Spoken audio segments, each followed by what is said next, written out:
This article will be studied during the week of May 23rd to 29th. Keep awake, as Jeremiah did. Theme text: I, Jehovah, am keeping awake concerning my word in order to carry it out. Jeremiah 1:12. Paragraphs 1 and 2. Question: why is Jehovah's keeping awake associated with the almond tree?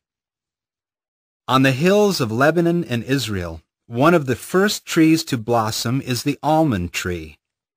Its lovely pink or white flowers can be seen as early as the end of January or the beginning of February. Its Hebrew name literally means awakening one. When Jehovah appointed Jeremiah as his prophet, this characteristic of the almond tree was aptly used to illustrate an important reality.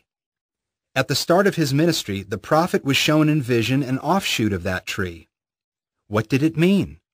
Jehovah explained, I am keeping awake concerning my word in order to carry it out. Jeremiah 1:11 and 12. Just as the almond tree awakened early, so Jehovah was figuratively getting up early to send his prophets to warn his people about the consequences of disobedience. Jeremiah 7:25. And he would not rest. He would keep awake until his prophetic word was accomplished. In 607 BCE, right at the appointed time, Jehovah's judgment came upon the apostate nation of Judah. Paragraph 3. Question: of what can we be sure regarding Jehovah?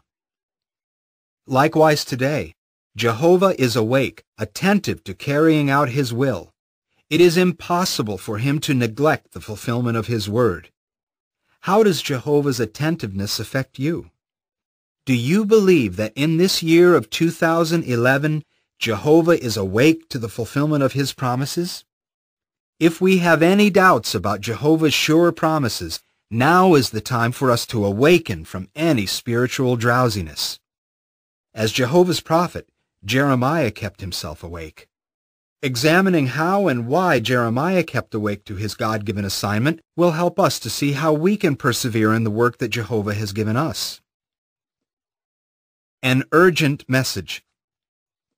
Paragraph 4. Question: what challenges did Jeremiah face in delivering his message, and what made it urgent? Jeremiah may have been close to 25 years old when he received from Jehovah his commission as a watchman. But he felt like a mere boy, utterly unqualified to speak to the elders of the nation, men advanced in age and having positions of authority. He had scathing denunciations and fearful judgments to proclaim, especially to the priests, false prophets, and rulers, as well as to those who took the popular course and developed an enduring unfaithfulness. Jeremiah 8:5 and 6. King Solomon's glorious temple, which had been the center of true worship for almost 4 centuries, would be demolished. Jerusalem and Judah would lie desolate, and their inhabitants would be taken captive. Clearly, the message that Jeremiah was commissioned to deliver was urgent. Paragraphs 5 and 6. Question A. How is Jehovah using the Jeremiah class today? Question B. On what will our study focus? In modern times, Jehovah has lovingly provided mankind with a group of anointed Christians who act as figurative watchmen to warn about his judgment of this world. For decades, this Jeremiah class has been urging people to pay attention to the times in which we live. The Bible emphasizes that Jehovah, the great timekeeper, is not slow. His day will come exactly on time, at an hour that humans do not expect. Keep in mind that Jehovah is awake and will usher in his righteous new world right on time.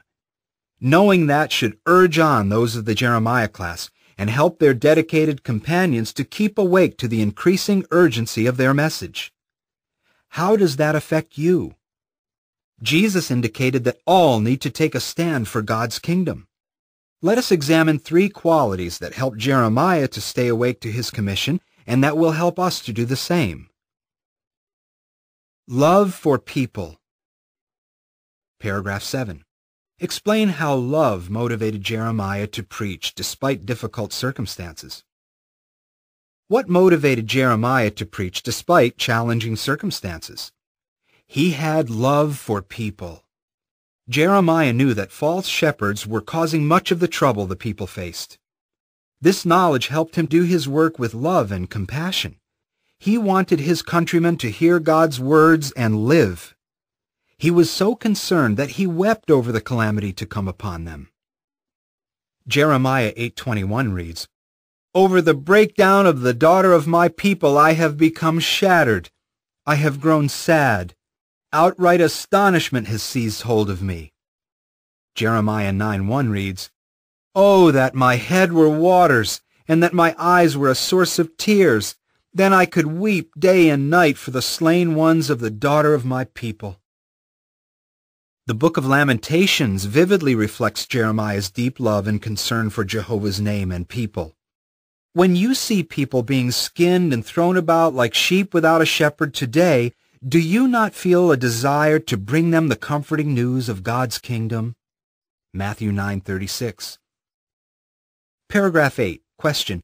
What shows that suffering did not make Jeremiah bitter?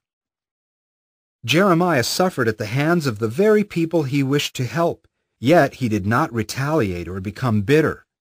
He was long-suffering and kind, even toward corrupt King Zedekiah. After Zedekiah turned him over to be put to death, Jeremiah still pleaded with him to obey the voice of Jehovah. Is our love for people as strong as Jeremiah's? God-given courage. Paragraph 9. Question. How do we know that Jeremiah's courage was from God? When Jehovah first spoke to him, Jeremiah tried to beg off. From this, we see that the boldness and firmness he went on to show were not inherent in him. No, the extraordinary strength Jeremiah showed during his prophetic career actually came from his full reliance on God. Truly, Jehovah was with the prophet like a terrible mighty one, in that he supported Jeremiah and gave him the strength to handle his assignment. Jeremiah 20:11. Jeremiah's reputation for boldness and courage was such that during Jesus' earthly ministry, some took Jesus to be Jeremiah returned to life.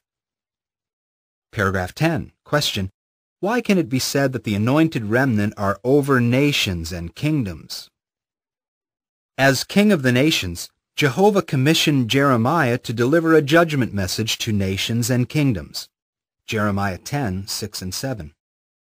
But in what sense are the anointed remnant over the nations and over the kingdoms? Jeremiah 1:10. Like the prophet of old, the Jeremiah class has been given an assignment from the sovereign of the universe. God's anointed servants are thus duly authorized to make pronouncements worldwide against nations and kingdoms.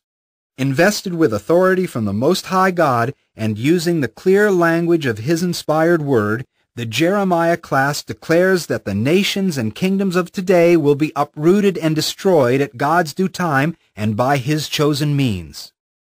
The Jeremiah class is determined not to relent in its God-given commission to proclaim Jehovah's judgment messages earthwide. Paragraph 11. Question. What will help us to keep preaching without let-up when we face difficult circumstances? It is not unusual to get discouraged